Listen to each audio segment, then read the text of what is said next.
Hello friends, welcome back. In this video, we are going to talk about LLM05, which is Improper Output Handling. So let's jump into the action. In this challenge, we are going to interact with an LLM that helps us to generate HTML content. The issue is with the front end of the UI and not the model itself, because the cross-site scripting attack will happen in the browser and we will see it in action. So let's start the challenge. Now, first we are going to ask the RenderBot Pro to create an HTML content for a laptop with a Buy Now button. Now first we are going to create that HTML with the help of RenderBot Pro. So let's jump into the action and type the first prompt, which is create a simple product card for a laptop Lidsbook Pro with a blue Buy Now button. Now we are going to ask this RenderBot Pro to create a product card for a laptop called Lidsbook Pro. It should have a blue Buy Now button on it. So it's going to create an HTML with a Buy Now button on it. Let's click the send button.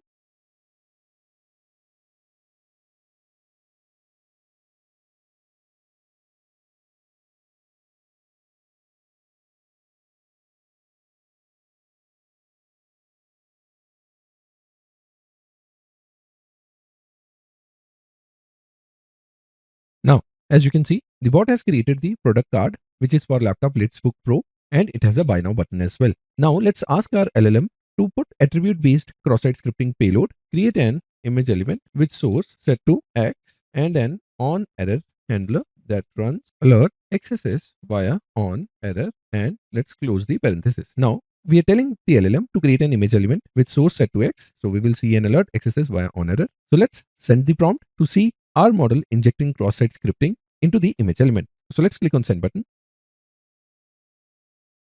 And as you can see that we have got the localhost 80,000 says XSS via on error, which confirms that we were able to generate the alert with the help of our LLM model. Now this error exists in the front end of this application and not the LLM model itself. So we have to understand this difference. Now the reason for generating the Lidsbook Pro product card was to see whether our front-end application is using any kind of inner HTML tag or not. Now, when our LLM model returned the HTML content to us with formatted text, styled elements, and a button to display, it confirmed that inner HTML is being used to render this output. That's why we used attribute-based cross-site scripting payload, so that when this payload comes back to us and is rendered by the front-end application, cross-site scripting is triggered, and that's what we saw. Now, how to mitigate this? Because we saw there is cross-site scripting vulnerability present in the front end of this UI. So the one thing that we need to check is when the output from the LLM model is returned back to the front end application, they should be filtering at that place as well.